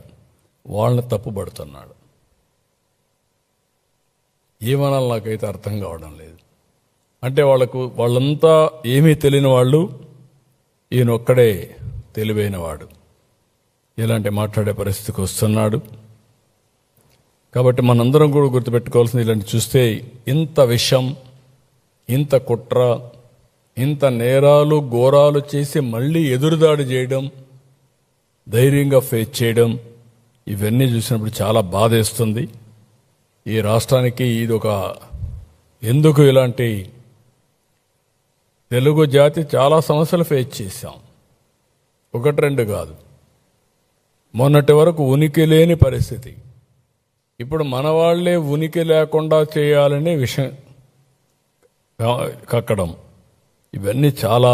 ఇంకొక పక్కన డిజైన్ ఉంది ఇంట్లో, బెదిరిస్తే పెట్టుబడులు రావని. ఇది కూడా చాలా నీచం. ఎప్పుడు కూడా మీరు ఏమి చేసినా ఈ ప్రభుత్వం ఫర్మ్గా ఉంటాం, ఎక్కడ తగ్గే పరిస్థితి ఉండదు. ప్రజాస్వామ్యంగా ఎవరు చెప్పినా వింటాం, అప్రజాస్వామ్యంగా మాట్లాడితే మాత్రం స్టబర్న్గా ప్రజాహితం కోసం ముందుకు పోవడం తప్ప ఇంకోటి లేదు. నేను ఒకటే గుర్తుపెట్టుకోవాలి, మనందరం చరిత్ర ఎప్పుడు కూడా రాస్తూ ఉంటుంది, నెగటివ్గా పాజిటివ్గా. అలాంటి వ్యక్తి గుర్తుపెట్టుకోవాలి. మీరు ఏం చేయబోతున్నారో కూడా చరిత్ర మిమ్మల్ని ఎప్పటికీ క్షమించదు. ఈరోజే మనకు జరిగినటువంటి ఇబ్బందుల వల్ల ఆంధ్రప్రదేశ్ రాష్ట్రం దక్షిణ భారతదేశంలో లోయెస్ట్ పర్ క్యాపిటల్ ఇన్కమ్, అప్పుల ఉబిలో ఉన్నాం. ఎక్స్ట్రా ఎఫర్ట్ పెడితే తప్ప అందరం కలిసి మళ్ళీ అందరితో సమానంగా మనం ముందుకు పోయే పరిస్థితి లేదు. నేను అమరావతి ఒకటే కాదు, ఇంకా మిగిలిన అభివృద్ధి అంతా కూడా జరగాల్సిన అవసరం ఉంది. ఎవరు ఎన్ని చేసినా అమరావతి ఆగదు, అభివృద్ధి ఆగదు, సంకల్పం ఆగదు. ఇప్పటికే ప్రపంచ బ్యాంక్ నుంచి, హడ్కో నుంచి, నబార్డ్ నుంచి, నాఫెడ్ నుంచి ఒక 40,000 కోట్ల రూపాయలు టైఅప్ చేశారు. ఇంకో పక్క 56,000 కోట్లకు పనులు పిలిచారు. 91 మౌలిక ప్రాజెక్టులన్నీ ప్రారంభిస్తున్నారు. అధికారులు, ఎమ్మెల్యేలు, మంత్రులు నివాస భవనాలు తొందరలో పూర్తి అవుతాయి. ఐకానిక్ బిల్డింగ్లు కూడా 2028కి పూర్తి చేస్తాం. ట్రంక్ ఇన్ఫ్రాస్ట్రక్చర్ అంతా 2007కు పూర్తి చేస్తాం. ఇంకొక పక్కన 2028కి మెజారిటీ వర్క్లన్నీ కూడా ఒక స్థాయికి వస్తాయి. కొంతమంది ఇప్పుడు మాట్లాడుతున్నారు అమరావతి మొత్తం పూర్తయిపోతుందా అని. కావాలని కూడా 2 లక్షలు కావాలి, 5 లక్షలు కావాలని మాట్లాడుతున్నారు. ఒక రాజధాని అనేది మనం చేసుకుంటా పోతా ఉంటే నిరంతరం జరుగుతుంది, ఒకరోజు అయ్యేది కాదు. మేజర్ ట్రంక్ ఇన్ఫ్రాస్ట్రక్చర్ మనం చేసిన తర్వాత చేసే సమయంలోనే రాష్ట్ర ప్రభుత్వానికి ఆదాయం పెరుగుతుంది. ఒక బిల్డింగ్ కడితే ఆ బిల్డింగ్కి అవసరమైన మెటీరియల్ కానీ, లేబర్ కానీ, దానిపైన ఖర్చు పెట్టే డబ్బుల్లో గవర్నమెంట్కి ట్యాక్సేషన్ కింద 15 నుంచి 20% తిరిగి వస్తూ ఉంటుంది. వాళ్ళు అప్పు చేసినా, మనం పెట్టినా, ఏదైనా.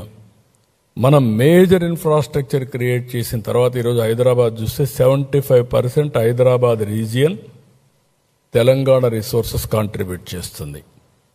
Hyderabad alone 60% service sector contribute చేస్తుంది. అందుకే 9% పైన 9.3 9.6% తెలంగాణకు ఆదాయం వస్తుంది. అంటే వచ్చిన 100 రూపాయలు జిఎస్టిపి కాంట్రిబ్యూషన్ వస్తే అందులో 9.3% 9.6% వస్తుంది. ఆంధ్రప్రదేశ్కి 6% వస్తుంది. అంటే ఆదాయం తక్కువ, దాంట్లో వచ్చే పర్సంటేజ్ తక్కువ. ఇది మనం గుర్తుపెట్టుకోవాల్సిన అవసరం ఉంది. అందుకే ఈ నిర్మాణం అనేది కొంతమంది మళ్ళీ మాట్లాడుతున్నారు, అయిపోతుందా 28కి అయిపోతుందా. 28కి అయిపోవడం కాదు, major works will be completed 28. Amaravati నిరంతరం కొనసాగుతుంది. Inner ring road, outer ring road, రేపు రాబోయే రోజుల్లో అక్కడ ఒక స్పోర్ట్స్ సిటీ, 9 సిటీలు. ఒకవేళ అవసరమైతే హైదరాబాద్లో మీరు చూశారు, ఆ రోజు ఎయిర్పోర్ట్ కడతానంటే బేగంపేట ఉంటే బేగంపేట చాలు కదా అన్నారు. ఇప్పుడు శంషాబాద్లో కడితే అది ఆ రాష్ట్రానికి జిఎస్టిపి కాంట్రిబ్యూషన్కి మేజర్ ఫ్యాక్టర్ అయ్యింది. ఇప్పుడు బెంగళూరు ఎయిర్పోర్ట్ ఉంది. ఒకప్పుడు బెంగళూరు ఎయిర్పోర్ట్ హెచ్ఏఎల్లో ఉండేది. ఇప్పుడు బెంగళూరు ఎయిర్పోర్ట్ హిందూపూర్ సైడ్ హైదరాబాద్ రోడ్డుకి వచ్చింది. ఇప్పుడు ఫుల్ అయింది. కెపాసిటీ హ్యాండిల్ చేయలేని పరిస్థితి. ఇంకొక 5-6 ఏళ్లలో ఇంకొక ఎయిర్పోర్ట్ కావాలి. ఏ పక్క ప్లాన్ చేస్తారో అది వేరే విషయం. అదే మరి మనకు ఒక చిన్న బుడ్డ ఎయిర్పోర్ట్ ఉండేది. ఎప్పుడు వెంకయ్య నాయుడు ఎగతాలు చెప్పేవాడు. చిన్న మార్కెట్ ఏదో ఉంది విజయవాడలో, ఆ మార్కెట్ పేరు చెప్పేవాడు. ఇది ఆ మారిగా ఉందని దానిపైన ఒక టెర్మినల్ బిల్డింగ్ కట్టించాం. అది అవుతానే ఇప్పుడు టెర్మినల్ బిల్డింగ్ విత్ ఇవి కడుతున్నాం. అది ఉంటుంది. అవసరమైతే రేపు ఇంకొక ఎయిర్పోర్ట్ రావాల్సిన అవసరం ఉంటుంది. ఇన్ఫ్రాస్ట్రక్చర్ డెవలప్ చేస్తే ఆటోమేటిక్గా డెవలప్మెంట్ ఆటో పైలట్కి వెళ్తుంది. అదే నిరూపించింది ప్రపంచం మొత్తం. ఇప్పుడు మీరు చూశారు దుబాయ్. ఒకప్పుడు ఒక ఎయిర్పోర్ట్, ఒక పోర్ట్, అక్కడి నుంచి టూరిజం, అక్కడి నుంచి ఆల్రౌండ్ డెవలప్మెంట్. ఇప్పుడు ఈ జియో పొలిటికల్ సిచ్యువేషన్లో కూడా మనకు సిచ్యువేషన్స్ మారుతూ ఉంటాయి. మారినప్పుడు మనం అవి కూడా అర్థం చేసుకోవాల్సిన అవసరం ఉంది. మనం కూడా కష్టాలు వస్తాయి. ఇప్పుడు యుద్ధం వచ్చింది. యుద్ధ సమయంలో మనకి ఇబ్బందులు వచ్చాయి.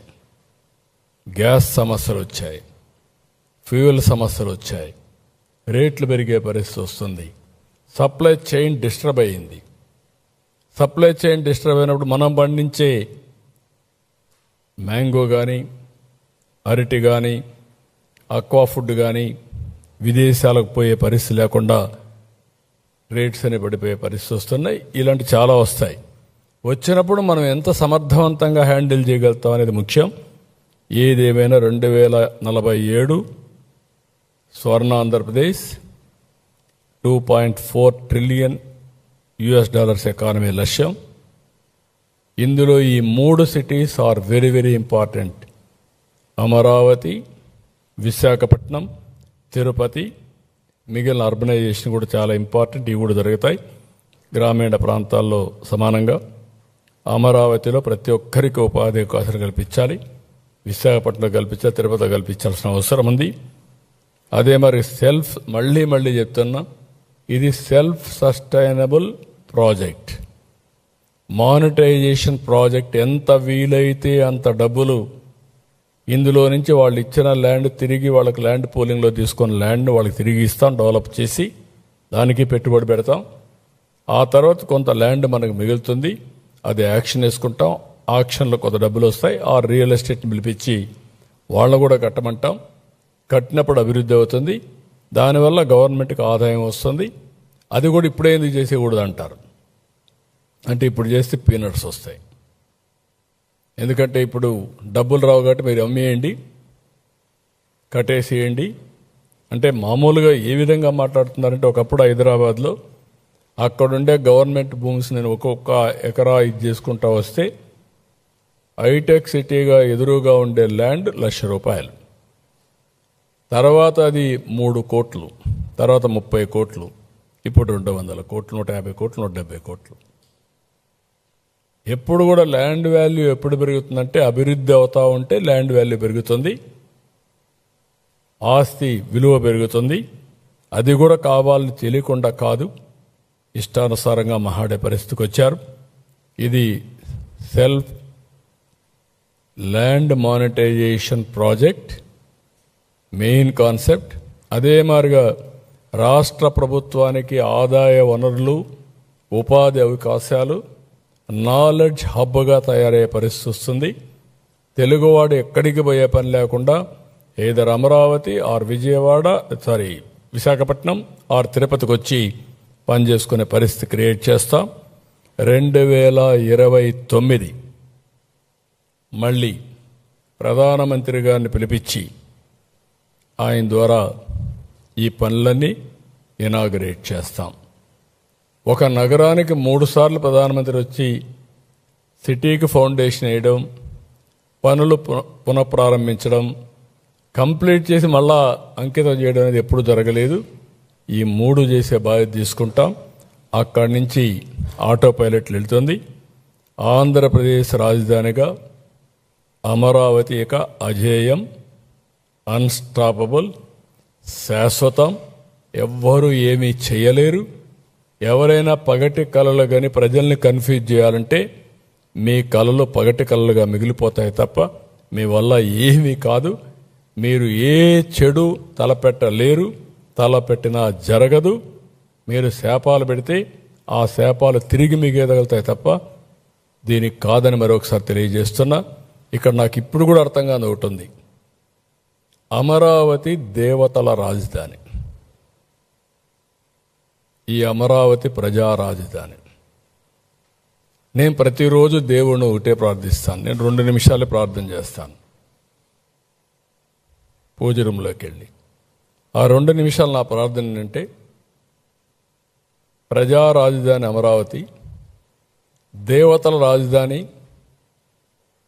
అమరావతి, కలియుగ దేవుడు వెంకటేశ్వర స్వామి ఈ రాష్ట్రంలో నెలకొన్నారు. త్రేతాయుగం, ఒక్కొక్క యుగంలో ధర్మాన్ని కాపాడడానికి, ప్రజలను రక్షించడానికి దేవుడు అవతరించే పరిస్థితి వస్తుంది. అలాంటి దేవుడు ఇక్కడున్నాడు. కాబట్టి మీ ఆశీస్సులతో స్వర్గంలో ఎట్లయితే దేవతలంతా ఆనందంగా ఉంటారో, ఇక్కడ ప్రజలకు కూడా ఇబ్బంది లేని పాలన ఇమ్మని చెప్పి నేను కోరుకొని మనస్సాక్షిగా పరిపాలనకు కేంద్రీకరిస్తాను. ఇంకా నాకు రెండో ఆలోచన ఉండదు, రెండో థింకింగే ఉండదు. ఒకసారి వర్చువల్గా వెంకటేశ్వర స్వామిని దర్శించుకొని అక్కడి నుంచి ప్రారంభిస్తాను. కాబట్టి ప్రజలకు విజ్ఞప్తి చేస్తున్నాం, మన చేతల్లో ఉంది. మనం ఎలాంటి రాష్ట్రాన్ని నిర్మాణం చేయాలనుకుంటున్నాం, ఎలాంటి భవిష్యత్తు మనం క్రియేట్ చేయాలనుకుంటున్నాం, వీళ్ళు చెప్పే మాటల్ని ఎంతవరకు ఎవరు ఏమేం చెప్తున్నారు, వీళ్ళ చరిత్రలేంటి, ఇవన్నీ గుర్తుపెట్టుకొని ముందు రాష్ట్రాన్ని కాపాడుకుంటే మన భవిష్యత్తు భద్రంగా ఉంటుంది. ఈ విషయాన్ని గుర్తుపెట్టుకోవాల్సిందిగా అందరికీ విజ్ఞప్తి చేస్తూ అందరికీ నమస్కారాలు. జై హింద్.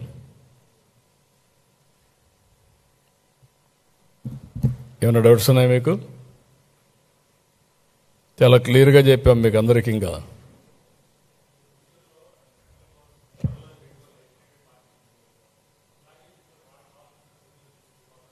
ఏది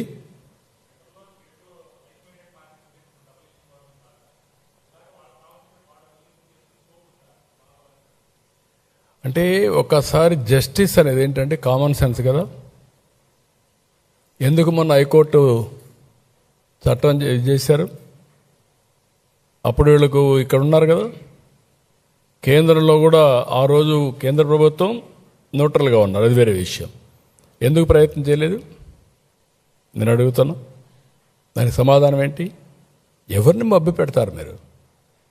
ఒకసారి రాజధాని కట్టినాక తొగ్లకులు కొత్తగా వచ్చి ప్రతి ఒక్కరు మారుస్తూ ఉంటే ఆ స్వేచ్ఛ ఉందా? ఎందుకంటే checks and balances. What is checks and balances ప్రజాస్వామ్యానికి? ఒక పక్క లెజిస్లేచర్ చేసే చట్టాలు ప్రజా ఆమోదయోగ్యంగా ఉండాలి, రాజ్యాంగబద్ధంగా ఉండాలి. వైలేట్ చేసినప్పుడు మీడియా రాస్తారు. మీడియా రాసిన తర్వాత ఫస్ట్ చట్టసభ, ఎగ్జిక్యూటివ్ అమలు చేసిన మీడియా రాస్తారు. తర్వాత అది కానీ ఎఫెక్ట్ అయితే కోర్టుకు వెళ్తాం. కోర్టుకు పోతే ఆటోమేటిక్గా ఒకవేళ ఒక కోర్టులో ఇదిగా అయినా checks and balances, magistrate court నుంచి హైకోర్టు నుంచి సుప్రీంకోర్టు వరకు ఎక్కడైనా సరే న్యాయం అల్టిమేట్గా ప్రివేల్ అవుతుంది. That is final. అలాంటిది మొన్నే ఇస్తే మళ్ళా ఇలాంటి తిక్క సమాచారం ఏంటండి? ఏంటి మాట్లాడడం? వీళ్ళు ఒక నాయకులా? వీళ్ళు కొంతమంది ఉన్నారు, వీళ్ళు మంత్రులుగా పనిచేశారు. ఎట్ట పనిచేశారు నాకైతే అర్థం కాలేదు. వాళ్ళు మాట్లాడితే మీరు క్వశ్చన్ అడుగుతున్నారు, మీరు వాళ్ళని ఖండించలేకపోతున్నారు. విచిత్రమైన పరిస్థితి ఇది. ఒక విధంగా చేయాలంటే మన దౌర్భాగ్యమేమో నాకు తెలియదు ఇలాంటి నాయకులు ఉండడం ఈ రాష్ట్రంలో. ప్రజాస్వామ్యాన్ని, రాజ్యాంగాన్ని కూడా అవహేళన చేసే విధంగా మాట్లాడే వ్యక్తుల్ని వాట్ ఈజ్ జస్టిస్ అండి? It is a matter of common sense. ఏం మీ సొంత డబ్బులా ఇది? ఎవరు మీరు రావడానికి? వచ్చే మీరంతా కూడా ప్రజలకు నష్టం జరిగే సమస్యల్ని తీసుకురావడం. అదేగా జరిగింది. 5 ఏళ్ళు ఆపర్చునిటీ పోగొట్టుకున్నాం కదా, 30 ఏళ్ళు వెనక్కిపోయాం కదా. మరి ఇలాంటి మాట్లాడమే నాకు చాలా బాధగా ఉంది. 24 గంటలు ఆలోచించాల్సింది మనం నష్టపోయాం, ఎట్లా ముందుకు తీసుకుపోవాలి, సమిక్షేమం, అభివృద్ధి, సుపరిపాలన, మెరుగైనటువంటి జీవన ప్రమాణాలు ఏ విధంగా ఇవ్వాలని ఆలోచించే పరిస్థితులు ఉండాలి తప్ప ఇలాంటివన్నీ కూడా ఆలోచించి వాళ్ళ గురించి డిబేట్ చేయడం కూడా ఒక కలుషితమైన వాతావరణం నా లెక్క ప్రకారం. అయితే మన పిల్లల్లో కానీ మిగిలిన వాళ్ళలో కానీ ఇలాంటి వల్ల లాభం లేదు, నష్టం తప్ప.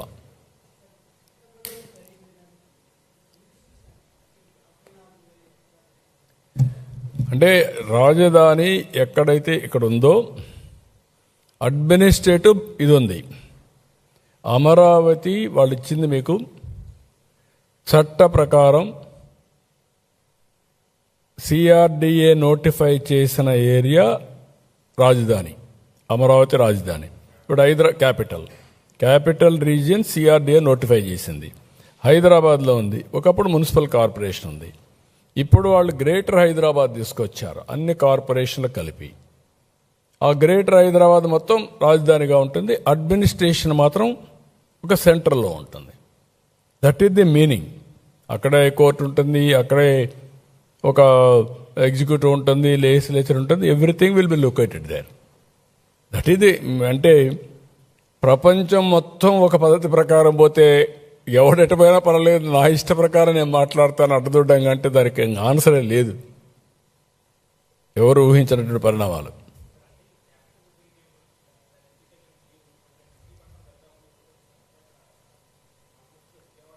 కాదమ్మా, సిఆర్డిఎల్ అది కూడా ఉంది, కావాలంటే కలిపేసుకోవచ్చు. దానికి ఇంకొక అర్బన్ డెవలప్మెంట్ అథారిటీ ఉంది అంతే. ఆ పక్కన మీరు హనుమాన్ జంక్షన్ వరకు పోయింది. పలకడు అతనికి అమరావతి దేవతల రాజధాని. వెంకటేశ్వర స్వామి పైన దాడి చేసి సమర్థించుకున్న వాళ్ళు అమరావతి పేరెట్ పలుకుతారండి? నేను ఐఎమ్ వెరీ క్లియర్. ఎందుకు పలకం? ఎందుకు అంత ద్వేషం అమరావతి అనగానే? ఎందుకు అంత ఇది? That is a clear indication. అంతే, ఇట్లనే ఉంటారు వీళ్ళ ప్రవర్తన అంతా. నేను ఎక్కడా లేని దాన్ని ఎందుకంటున్నా, మళ్ళా దాన్ని ఒక ఇష్యూ, మళ్ళా అన్ని రాష్ట్రాలకు పోవాలి, మళ్ళా 2/3 మెజారిటీ. ఇప్పుడు ఎవరు వీళ్ళకి సపోర్ట్ చేస్తారు? ఏంటి వీళ్ళ పుట్టుపూర్వతలు ఏంటి? ఈయనకి ఎవరు సపోర్ట్ చేస్తారు? ఇప్పుడు ఆయన చెప్పిన వర్షన్ ఉంది, రేపు 2/3 మెజారిటీ వస్తే కేంద్రం రాష్ట్రంలో అప్పుడేంటి? అప్పుడు కాన్స్టిట్యూషన్ అమెండ్మెంటా? ఎందుకు ఇలాంటి వింత కోరికలు? ఇప్పుడు ఆ భద్రత ఇవ్వాలి, చట్టబద్ధత ఇవ్వాలనే ఉద్దేశం తీసుకొచ్చాం. వాడికి అయిపోయింది. ఇంకా ఎవరి వల్ల అవుతుందంటే, ఒక రీజనల్ పార్టీ 3 సీట్లు ఉండేవాళ్ళు, ఆంధ్రప్రదేశ్ సీట్లు 25. ఒకవేళ చట్టం చేసిన చట్టాన్ని తిరిగి మళ్ళా నువ్వు రాసే అవకాశం కూడా లేదు. అంటే ఇది తొగ్గులకు కూడా అదే మరి చేసి అప్పుడు చట్టాలు లేవనుకో ఆయనకు, ఆయన ఏం చెప్తే అది జరిగింది. ఇప్పుడు ఎటు జరుగుతుందండి? ఇప్పుడు జ్యుడిషియరీ పెట్టుకున్నాం మనం. రాజ్యాంగ ప్రకారం చెక్స్ అండ్ బ్యాలెన్సెస్ అదే. నాకు అధికారం వచ్చింది కాబట్టి చంపేస్తాను, నాకు అధికారం ఇచ్చారు కాబట్టి నా ఇష్ట ప్రకారం చేస్తారంటే ఏం చేస్తారు? లోపల పెడతారు, లేదంటే మెంటల్ హాస్పిటల్ పంపిస్తారు. ఈ విషయాలు మనం గుర్తుపెట్టుకోవాలి. ఏదంటే అది మాట్లాడడం కాదు.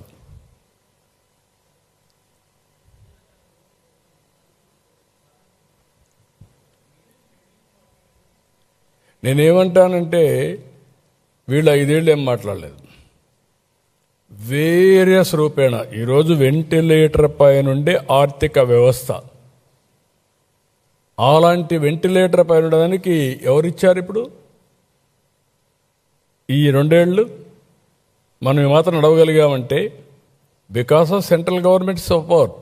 టోటల్గా పోలవరం, అమరావతి, ఈవెన్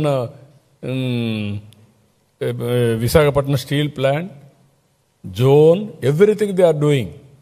ఈవెన్ రాయలసీమకి హార్టికల్చర్ ఇది అన్నీ చేసినప్పుడు అప్పుడు నేనేం అడగలేదు, ఇప్పుడు ఇవ్వండి మీరు అంటే కావాలని మాట్లాడడం తప్ప ఇంకోటి కాదు. వీ నో ఏ విధంగా కేంద్రం పూర్తిగా సహకరిస్తున్నారు. ఇది డబుల్ ఇంజిన్ సర్కార్. కేంద్రం రాష్ట్రం కలిసి పనిచేస్తున్నాం. ఇక్కడ ఏం పొరపచ్చాలు లేవు. ఈ రాష్ట్రం అంటే ఫైనల్గా మీరు గుర్తుపెట్టుకోవాల్సిన, మనం కష్టపడకుండా కేంద్రమే ఇవ్వాలన్నా కేంద్ర ప్రభుత్వంలో ఆధీనంలో ఉండే బీజేపీ ఉండే రాష్ట్రాలు కూడా ఉన్నాయి. కొన్ని పద్ధతులు ఉంటాయి. దాంట్లో maximum we are getting our funds. There is no second thoughts. ఎప్పుడూ లేనట్టుగా ఇప్పుడు మీరు మొన్న వీళ్ళు చేసిన పని ఏంటండి? నేను ఎప్పుడు చెప్తాను, విభజన కంటే ఆంధ్రప్రదేశ్ రాష్ట్రానికి పెద్ద నష్టం జరిగింది వైఎస్ఆర్ కాంగ్రెస్ పార్టీ విధ్వంసం. 30 ఏళ్ళు ఎన్నికిపోయాం.